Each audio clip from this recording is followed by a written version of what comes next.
Munneebaliza nnyo Mwami Kyagulanyi byonna gy'ali okubanga yateekawo omusingi kwe tutambulidde okulama nga tutuuka wano. Hey guys, welcome back to the channel. Today we are diving into something that's got everyone in Uganda talking. The surprising moments at Master Parrot'S burial. If you love Ugandan music and politics, you know things are never simple. Let's break it down in plain English, like we are just chilling and chatting. Quick background.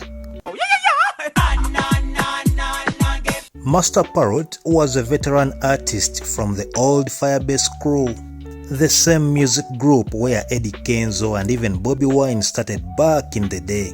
He passed away recently, and his burial on June 3rd, 2026 brought a lot of big names together in Kamengo. Funerals like this often mix sadness with big public statements. Now, here's what happened that shocked many people. Eddy Kenzo, the boss of the Uganda National Musicians Federation, who's known for being close to the government and President Museveni, stood up and publicly thanked Bobi Wine. Yes, the opposition leader. Kenzo said something like, "Thank Mr. Robert Kyagulanyi, Bobi Wine, because he laid the foundation that all of us have worked on to reach where we are today."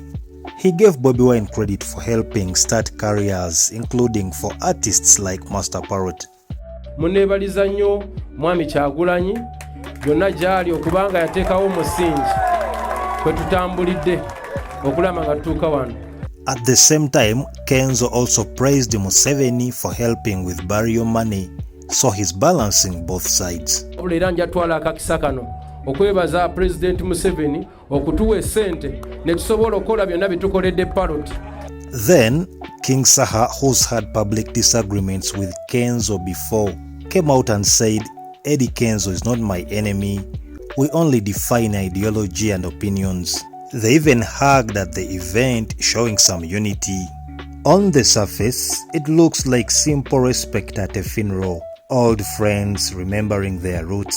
But let's think deeper. Why now? Why these exact words? Kenzo is firmly in the government camp, advising on creatives and getting support from the top. Bobi Wine is the big opposition voice, especially with young people. Think about it. Uganda's music scene is split along political lines. Their rivalries or disputes have been hot for years. Why did Kenzo mention Bobi? It could be smart politics. By giving credit to his old mentor, Kenzo looks mature and respectful. It softens the sellout criticism from opposition fans. At the same time, he keeps his government connections strong. This is like hedging his bets. He doesn't seem to want watch the bridges burn. Music artists influence a lot of youth, especially politically. So keeping peace helps everyone stay relevant. And Saha's praise for Kenzo? I can explain. After past beefs, suddenly saying no enemy, just different ideas, feels like a call for calm. Maybe pressure to show the industry is united, or maybe it's real maturity at a sad time.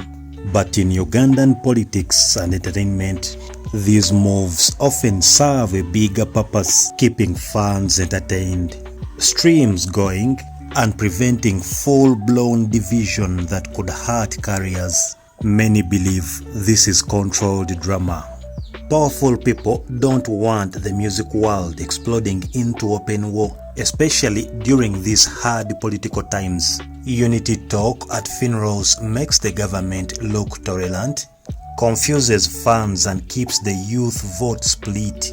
Old Firebase connections are a perfect excuse to make it look natural. The bottom line is, in this game, nothing is purely personal. Follow the money, the power, and the timing. Respect at a burial is good, but in Ugandan music and politics, it might also be a strategy. What do you guys think? Is it genuine respect or a clever political move? Drop your thoughts in the comments. Like and subscribe for more breakdowns. I'll see you in the next one. Stay sharp out there.